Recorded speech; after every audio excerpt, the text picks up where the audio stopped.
This is a Cincy fan talking with LP. You can catch me on Twitter.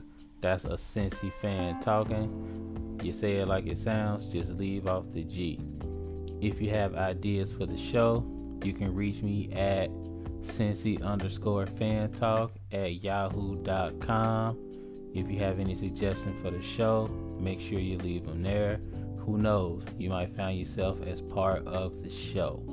Any feedback would be definitely appreciated. And also, make sure you hit the Linktree page that's on my Twitter. Make sure you click on that. You can find all the different ways to contact me there. Enjoy the show.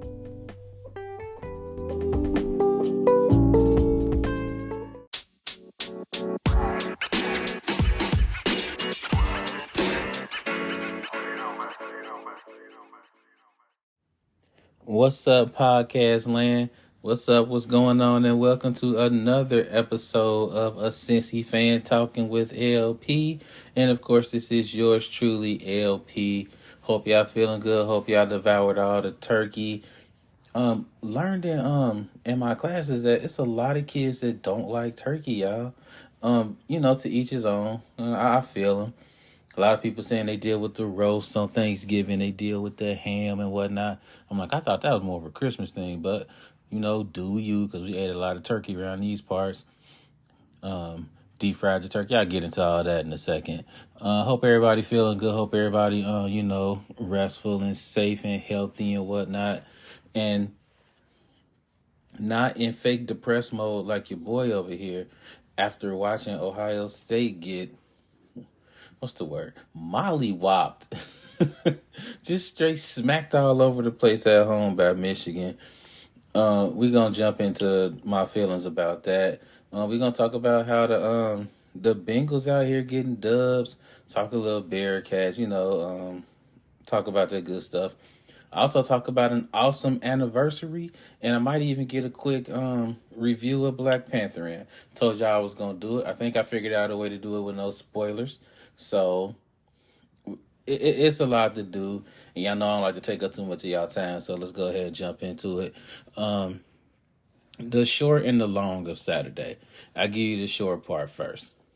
Ohio State got smacked. My Buckeyes got smacked. I'm not afraid to admit it. I was on Twitter just letting folks know, like, look, I don't have no excuses. If you're a Buckeye fan and you came here to get excuses to make you feel better, I don't really have those. Like, I kind of call it like I see it because I'm a sports fan. I'm a Buckeye fan till I die. But I'm a sports fan. And if my squad gets smacked, I can admit it. I'm like, we'll be back at some point. But no, like the short of it, it wasn't a good day. The first half was awesome. It really looked like we were about to take the dub. It looked like it. The second half was a completely different animal. And now I'm getting into the long, because that was the short. Ohio State got smacked. For me, it came down to two things. And y'all, it came down to two things. Thing number one is this. You got people like me and alumni of the school, our whole house. We bleed scarlet and gray. And you got so many people all year in these young boys' ears like, y'all gotta win, y'all gotta win, y'all gotta win, y'all gotta win. And that's the nature of being an Ohio State football player or an Ohio State basketball player, an Ohio State field hockey player. You got to beat Michigan. Facts. Flat out. And I feel like you could tell, like if you walked in our house during the second half of the game, we were up and it was tense in the house. Like you could feel the tension because we were up 3, but it felt like the bottom was about to fall out. Everybody was tense. The way we felt was the way the Buckeyes looked on the sideline. They looked so tense. And I feel like, and this is true, the Buckeyes played not to lose the game. And you can tell in the play calling that Ryan Day was doing. You got one of the best offenses in the nation, and you're not going for it on 4th and 3 in Michigan territory? Come on, man. Like, be for real. 4th and 6, 4th and 3, 4th and 5. When it was 1st and 35 and they called a run play, which was absolutely bananas. And they get all these yards back, and now it's 4th and 5, and you down like 11 and you don't go for it. I just don't get that. Like, I really don't. The play calling, you can tell when a team is playing to win versus when a team is playing not to lose. I've had teams, I had a team when we had a playoff game, and this is just middle school basketball squad. We're supposed to pace this team. We're supposed to beat them. We're like the top seed. They're like, I don't know, the worst seed in the tournament. We're supposed to beat them. Nobody's taking them seriously. The kids are playing not to make mistakes. We in halftime and we down 5. And I'm looking at the fellas and I'm like, so what, we scared to lose? Y'all scared to lose? No, we don't lose. I'm like, nah, chill out. Everybody lose. You got to understand that. In this game, like in real life, everybody takes an L sometimes. It's going to happen. Mr. Parker, why you saying that during the game? Because you can't be afraid to lose, man. You can't be out here not shooting the ball because you might miss it, or not passing the ball to somebody because it might not get there. You gotta trust yourself. And I'm telling the 6th, 7th, and 8th graders this. In halftime when we down 5, I'm like, look, losses are gonna happen. But you cannot walk off the court saying, oh, if I would have did this, we'd have won. Oh, if I would have shot the ball, we would have won. Or if I would have played better defense, we would have won. You can't go through life like that, and you can't go through this game like that. You got to go for it. And if you lose, if you take an L, at least you can say, hey, man, I balled out. Like, for real, I balled out. They was just better. If you can say that, you won. And I'm telling them this. Like, if you can say, I put it out there and they just got me, you will never lose. And I hope they remember that message. I really hope that stuck with them. It doesn't matter what you do. If you go hard, you're not a loser. Even if the scoreboard say you took an L, you can go out and go like, man, I went out like a champ. Like, I balled out. Did you see me balling out there? They just got me, man. Everybody will respect that. And I feel like that's what makes the Ohio State losses a little bit tougher to take, because you can tell they didn't leave it out on the field. And when I say they didn't leave it out on the field, the coaches kind of took it out of their hands so that they couldn't. So that's the first thing for real. You had a squad that was afraid to lose. Oh, Michigan, on the other hand, they played loose. They played free. Man, these jokers out here calling pass plays where the 3rd, 4th string running back, who was a linebacker, takes the ball, walks 2 steps up, and jump passes it to the tight end. They having fun out there. Like, real talk. They like, look, man, if we take an L, we gonna take an L like some champs. Ohio State didn't do that, and they paid the price. Like, I talk mess about Michigan all the time. Like, I don't like them. But you gotta respect the way they came out there and did their business. They took Ohio State's best shot. They rolled out and was like, you know what, we winning this game. And it's messed up that Ohio State, especially the coaches, took it out of their hands. And you'll see the message boards, you'll see Twitter lighting up like fire Ryan Day. And real talk, when you roll out a performance like that, when you can't look your squad in the eye and say, hey, we left it out on the field, when you can't do that, you got to expect to hear those calls. Which leads me into the second thing. Chill out with the fire Ryan Day. Like, chill out. Calm down with the fire Ryan Day. You go through this man's resume since he's been at Ohio State. It's nothing but wins. It's nothing but W's. and a loss to Oregon and a loss to Clemson and 2 losses to Michigan. And I feel like that's about it. That's it. Those are all the losses that Ohio State has endured under Ryan Day. And if you saying, no, you don't understand, he got to beat Michigan. Like, you talking to LP. If you telling me that I don't understand how important it is for Ohio State to beat Michigan, you must not have listened to the pod before. Like, this is the same guy that you listening to that was on campus, like doing my day to day, friends with some of the players when we were losing year after year after year to Ohio, to Michigan. John Cooper went 2-10-1 against Michigan during his tenure at Ohio State. And I was on campus for like probably 3 or 4 of those L's. I mean, we had teams that was like extra dope, y'all, like undefeated. And you could just feel this tension around campus come big game time. You could feel it, like, man, we gotta win. And I feel like it's up to the coaches to kind of let them know, like, look, we know how important it is to beat Michigan. Like, that's the goal, beat Michigan. But at the same time, you can't go out here and play all tight. You can't do that. You got to go out here and be loose and be free and understand that if you play the way that you play, we're better than them. And I don't feel like the coaching staff conveyed that for real. However, Ryan Day is 1-2 against Michigan. That's 3 games, y'all. That's 3. And real talk, we'd probably be 2-2 had we played that game in 2020. No cap, just saying. But 1-2 is 1-2. You can't count the games you didn't play. That's ridiculous. Chill out with the fire Ryan Day. If you upset about the play calling, if you upset about the quote unquote soft mantra or whatever, I get that.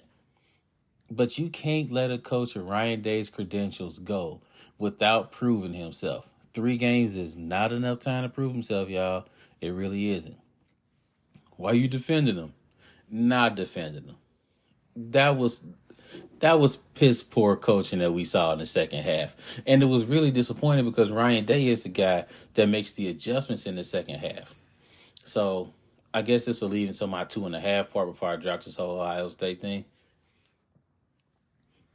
I distinctly remember Urban Meyer literally saving plays to use against Michigan.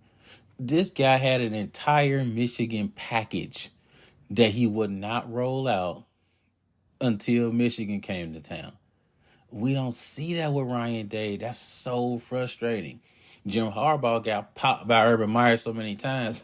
He remembered that. You know what I'm saying? Like, he remembers the feeling of, like, thinking he knows what Ohio State is going to do. You know, run. Then Urban come out and pass the first 20 times on the field. Ryan Day comes in and he's like, I'm doing this, and I'm just doing it. You got to switch it up sometimes, yo. Like, you really do. But, you know, I ain't going to really beat a dead horse too much. I was salty for about 5-10 minutes on Saturday. Then after that, it was birthday party time for the almost 10-year-old. So the only thing I was really salty about was that it just looked like the coaching staff was playing not to lose. That was my one real gripe. And the fact that they lost. Hopefully, Ohio State can make it to the college football playoff. And I know a lot of people like, man, I don't even want to see it. Man, I want CJ Stroud to get another shot, man. For real. I feel like he's a really good quarterback, but he needs the stage to be great. And he kind of, I won't even say he blew his chances. He played really well both times against Michigan. Defense didn't hold up his end of the bargain. So, hopefully it work out. I got to wait an entire year and listen to all the Michigan people in my mentions hit me up, like people I know sending me text messages. I gotta eat that, man. Like, there's nothing I can say. I can't be like, well, what we do to y'all for the past 20 years. I could, but it's really just sour grapes because it's all about the last one. And they took the last two, so I gotta eat that. Ouch. And I can take solace in the fact that the Bengals out here putting up numbers and running it up against pretty much everybody. So I did the pod like 2 months ago. Bengals was 0-2. I'm telling everybody relax. People hit me up in my feed like, dude, the Bengals trash. They 0-2. I'm like, chill out. Calm down. Like, we got this. Looky here. 7-4. About to go on the road with the Chiefs coming into town. I told y'all for now we keeping Bengals talk to about 6 minutes unless something big happen. I can make this even shorter for real. So check it. The Bengals play the Chiefs. There's no template to beating the Chiefs for real. Well, there is one, and the Bengals pulled it off really, really well. It was really the way Michigan beat Ohio State for real. The Bengals did the same thing against the Chiefs. You sit back, you let them do the dink and dunk stuff. You don't let anything go over your head, and you force Mahomes to check down, making a check down kick. Stop the run, make him check the ball down. He gets the ball inside of the 20. You stop him, you make him kick field goals. That's really what won the game for the Bengals. Both games they played against the Chiefs put up numbers in the first half. Zach Taylor switched it up. Lou Anarumo switched it up. Second half, those big shots wasn't down there. I feel like it's going to be a little tougher to do that now because you don't have a Tyreek Hill to zoom in on. So you got to watch Travis Kelce. And they got a lot of number 2 receivers that's getting it done. But, I mean, it's the Chiefs, so you expect that. This can go either way. However, I got the Bengals with the win 27-24. I feel like Evan McPherson to get another field goal. Bengals walking out 8-4. I mean, it's just how I feel. I feel like the Chiefs are on the road, but you can't roll forever, especially in this league and especially on the road. So I got the Bengals 27-24. I feel like they'll probably lose 1 or 2 more games this season, which would put them 11-6 or something like that. So we'll see how it goes. I like how the Bengals kind of picked themselves up off the mat. For you got to respect that. I mean, you know, you could have called it a day. You down 0-2. It's looking like everything's lost. But, hey, we got number 9, man. We got Joe Burrow, and a lot of other teams don't. So that's what it is. 27-24 Bengals. We'll see how that go. And we're going to hit y'all up in a second, y'all. We're going to be right back. You got a Cincy fan talking with LP, and we'll be right back. Hi, I'm Princess and I'm Queen. This is Daddy. You have to say, and this is a Cincy fan talking with LP. And this is a sensitive fan talking with LP Daddy. Nice job.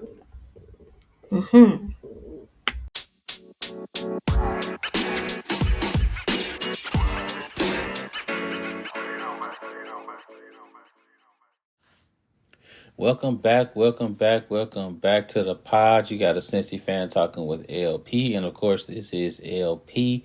And 40 years ago, you can say 40 years ago this week, November 30th, 1982, Michael Jackson dropped Thriller, dropped an absolute bomb on the world, and the world has not recovered since.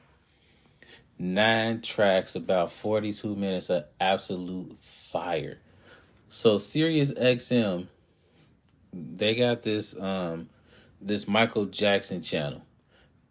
By the way, Sirius, I know y'all listen to the pod. Probably not. But if you got a friend that listen to it, let me tell y'all something. Elvis Presley got his own channel on Sirius XM. Right? How Michael Jackson not have his own channel? Why is this only for a limited time?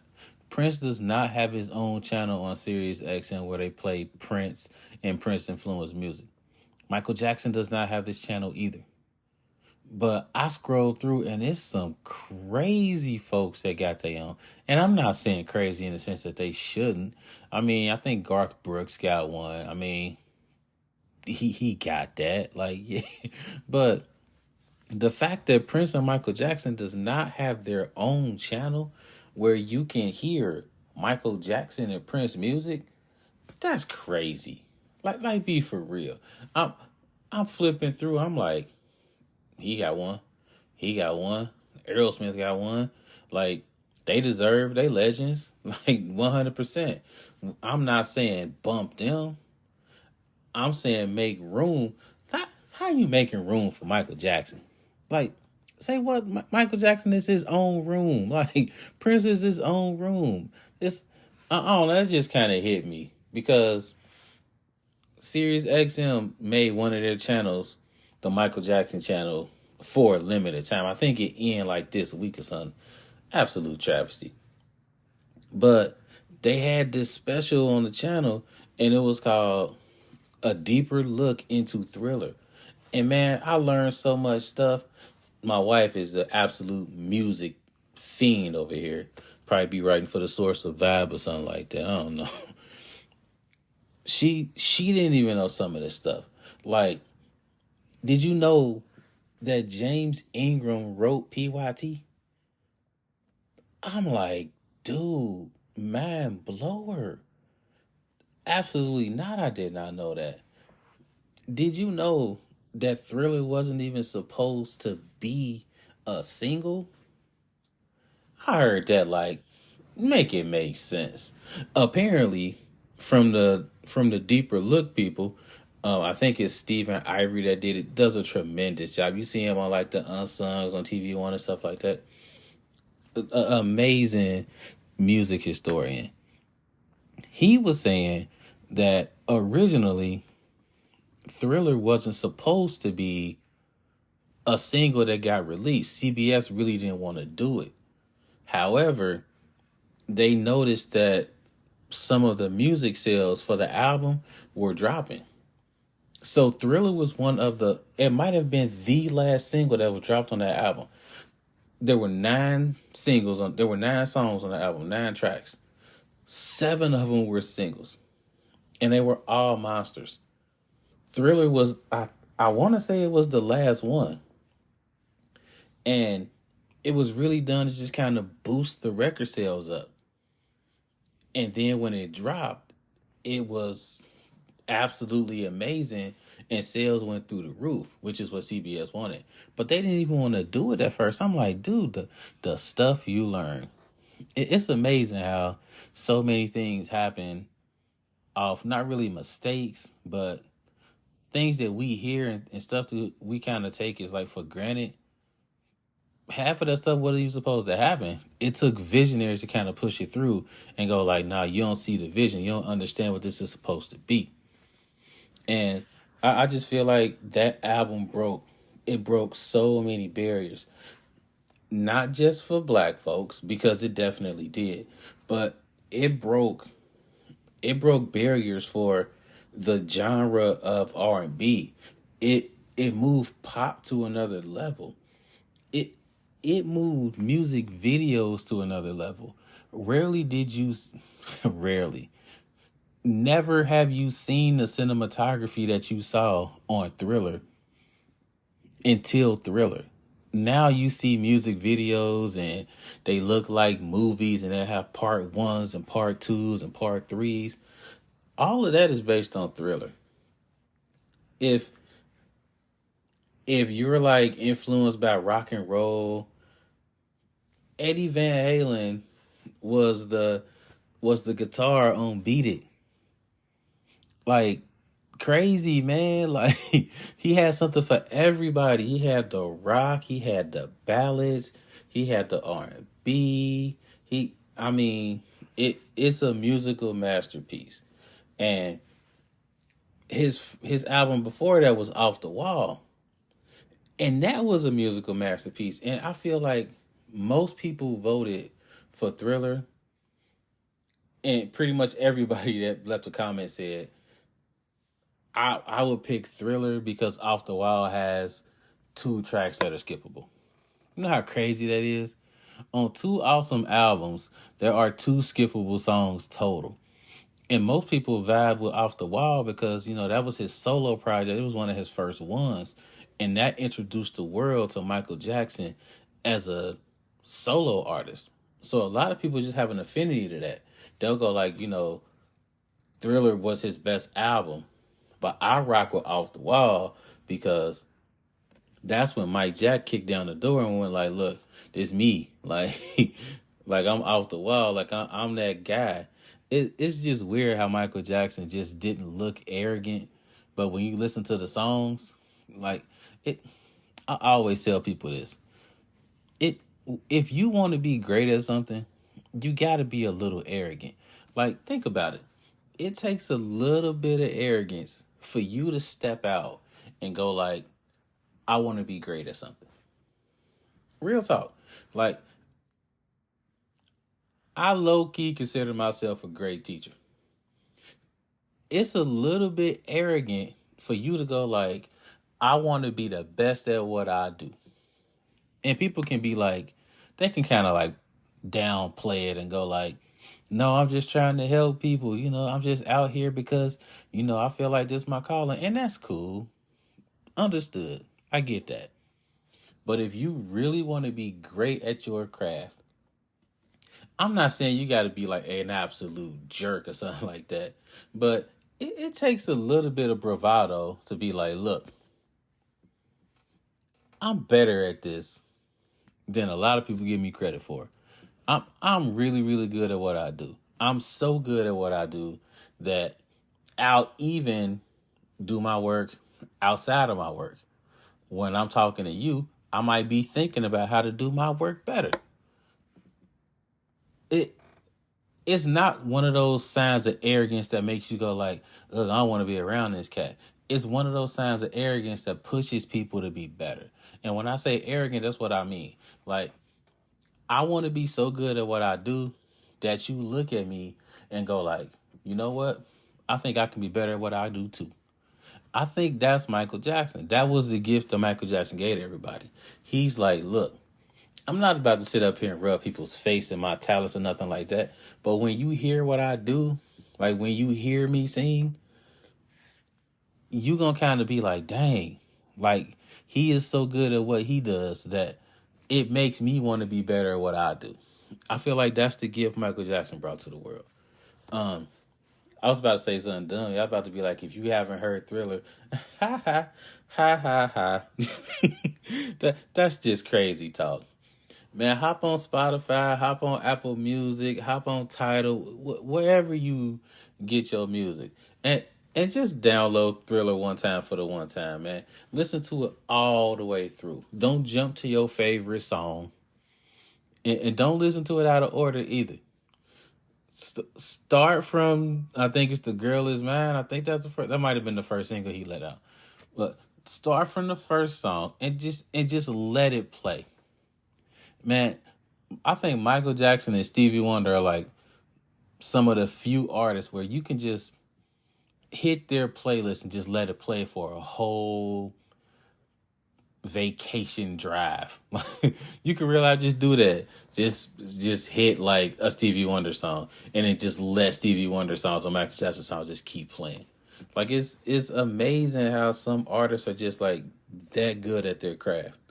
So listen to Thriller one time for the one time. Do it this week in honor of. You know what I'm saying? Go ahead and do that for me. And before we roll out, go see Black Panther Wakanda Forever. Like, go see it. I told y'all before about my first dance with superhero movies. A very brief recap. They were never my thing growing up. Wasn't really into Batman and Superman and all that stuff. I mean, my brother was a huge comic nerd. He was always on that stuff. Me, I'm like, show me the sports. Give me a book, a real book, not a comic book. And then last day of school one year, the kids went to go see Iron Man 3 class field trip. They're like, Mr. Parker, you gotta go. Saw it, fell in love with Iron Man. I kind of been on the movie superhero thing ever since. Black Panther Wakanda Forever is an amazing movie. And normally sequels and stuff, especially when you're talking about superhero movies, you can tell if it's done right almost immediately. You can usually tell within the first 10, 15 minutes, or so I've learned. Wakanda Forever will grab you from the beginning and it won't let go. Look, I don't cry in movies. I really don't. Like I said, no spoilers. I don't cry in movies. But the first 10 minutes of Wakanda Forever almost got me, y'all. Like, it almost got me. I'm sitting there with the kids and the wife, and I'm like, getting a little misty in here. Like, I'm looking around. Now, it was like 10:30, 10:45 in the morning, y'all. It was early. It wasn't empty in there. Like it was close to capacity. It wasn't like we couldn't find the seats, You order tickets ahead, you gotta be smart. But we walked in and nobody was there. About 10, 15 minutes later, it was a lot of people in there. And you could hear people doing the little sniffle thing when they cry. You could hear them doing that. And I'm looking around and I'm like, yo, who cut the onions up in this piece? Like it was really touching. I heard one of the people attached to the movie said that the movie it was kind of a tribute and a love letter to Chadwick Boseman. And it really did play out like that, y'all. It was like it was something to see. Um I give you one big positive, and I guess you can call it a small negative, but it's a negative, so I'm gonna put it out there. Like I said, no spoilers. All right, I figured out a way to do this with no spoilers, so I think I got it. My thinking, and I know a lot of people's thinking as well, is your superhero movie is only as good as the villain. If you can't understand where the villain's coming from, like if the villain he kind of looks like, what are you here for? Are you just here to fight? Your superhero movie is going to be a little trash. However, if you build a backstory for your villain and you can almost get people to sympathize with the villain, you got yourself a hell of a movie. And let me tell y'all something. Let me put this out here. Wakanda Forever had themselves a hell of a movie. And I didn't think they'd be able to pull it off. Like introducing a whole new villain and being able to like help us understand why the villain is who he is and what motivates them to do what they do and make us feel empathy and make them low key crazy. I didn't think they'd have enough time. It helps if your movie's 2 hours and 41 minutes, which this is. So make sure you pee first. Like I'm just saying. But the villain in this was absolutely amazing, y'all. Like just crazy with it. The stuff that he was doing, his mannerisms, his backstory, like it was absolutely amazing, and it it made the movie worth seeing, like 1,000 times. And you already knew you was gonna get, Letitia Wright and all the folks that was in it before. You already knew they were gonna be there, but to add this villain and to make him who he was made this an amazing movie. Like I said, no spoilers. Can't tell you what he was and what he did and all that stuff. Um, Even the time frame wasn't a negative. I thought 2 hours and 41 minutes would make this movie unbearable. Like I really thought that. I'm like, man, we about to see it for almost 3 hours. Man, I'd rather be driving. But it didn't feel like 2 hours and 41 minutes. You look up and you're like, dang, I think this movie about to end. Like it flies by. That's how you know it's a good movie. There's only one kind of sort of bad part. And I don't think this is a spoiler because Ross, the white guy, and it's weird to say like in this movie, there's Not many white people. I'm just saying. But Ross, in the first movie, his role kind of sort of felt useless because it's like, we know why you're here, but we don't really know. We know why you're fighting, but you didn't really have to be in the movie. Take his role in the first movie. Take how much he meant to the first movie and chop that in half. And then chop it in half again. And then chop it in half again.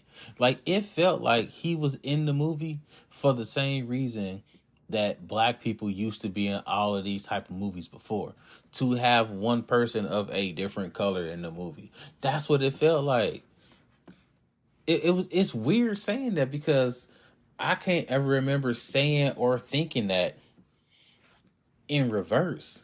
But they, real talk, they did not develop his character well in this movie. It almost, like, every time he popped up on the screen and his part of the story popped up, it felt like the movie, like, it felt like somebody hit the brakes on the movie. It was like he was there for us to take a breath. You can go like, what we just saw was crazy. Let's go ahead and chill out for a minute and watch this. That's what it felt like. His part really, I don't know. The way they tied it together at the end didn't even make sense. It was the one flaw in the movie. If they took out all of his scenes, except for one, the movie still would have been amazing. The fact that he really doesn't play a part in this movie, but he's there anyway, it doesn't detract from the movie. It's just one of those things that you think about at the end and go like, why was he here? I don't know. This was a great movie. That's basically what I did. Like, in thinking back on it, that's really the only negative. Like, it was like affirmative action in reverse. I don't know. That's just weird to say because that's happened to, like, black people in roles for so long. Man, I remember in college, we got so juiced up to see Scream 2, y'all. Like, our whole clique. Man, I'm about to date myself, but it's whatever. Like, so if you listen, you're going like, huh? What? I was on campus a long time before you was, all right? So they had I think they still had a Linux up there in Columbus, like real close to campus, not on campus. Man, you know these jokers got like a movie theater right on campus now. Like, it's right on High Street. The jealousy and envy in my heart when we dropped our kid off at school and we see a whole movie theater. Like, we used to have to take the 84, like, and stand there waiting for the buck. Look, if I sound bitter, it's because I am. Like, I'm just saying. I digress. Scream 2 was dropping out. And on the movie trailer, they had Omar Epps and Jada Pinkett before she was Jada Pinkett Smith. They had them right on the movie trailer. Like, they played an integral part in the movie. We was geeked up. Like, okay, let's go. And Elise Neal was on there too, but we really didn't know who she was like that for real. Not for real. She was awesome in the movie. We just didn't really know her like that at first. But we saw Omar Epps and Jada Pinkett. We was like, man, it's about to go in. We bought our high concessions because they was high back then too. So we bought our concessions, and it's like 9 of us sitting there waiting for the movie to start, and we like, yeah, we representation. Let's go, man. Jada Pinkett and Omar Epps got off before the big word Scream came up. Scream 2. Before the opening credits popped up. Man, they was sliced up and diced up. We was like, man, dude, not again. And we should have known because it's a horror movie. We not lasting that long in horror movies. Like, it just don't happen for us, man. Not for real. It felt like that in Black Panther Wakanda Forever, but only with the white guy. It doesn't detract from the movie. I personally feel like it's not like he shouldn't have been in the movie. It's like there were ways to tie his story into the movie better because they did that in the first movie. I mean, they could have showed him more, but he could have played more of a part in the first movie. And if they weren't gonna use him for real, they should have just not put him in the movie. But hey, you got your check, so I wouldn't even trip. That was really the only. It's not even a bad part of the movie. That was one of the parts of the movie that I would say they could have fixed. Overall, we got our. I think I'm switching my thing from like I don't know mics to remote controls. Like so I'm giving this the full 5 remote controls. The Cincy Fan Talking remote control system, they get all 5 of them. If I could add another one and make it a 6 out of 5, I would. That's how good this movie is. It's supposed to drop on Disney Plus at some point, but I figure they want all that dough. They want the long dough, so it might be a while before we get it on Disney Plus. But I will be rewatching that. Me and the kids, all of us, we all going to end up watching that again and again and again. And definitely think you should too. Strong recommendation. And we are out for this week. Make sure you hug the people you love. Make sure you high five the people that you see. Try to give out more high fives than you get. That's really the goal. That's what Barney Stinson said. So, try to live by that. Life is good, y'all. See y'all next week. Peace out.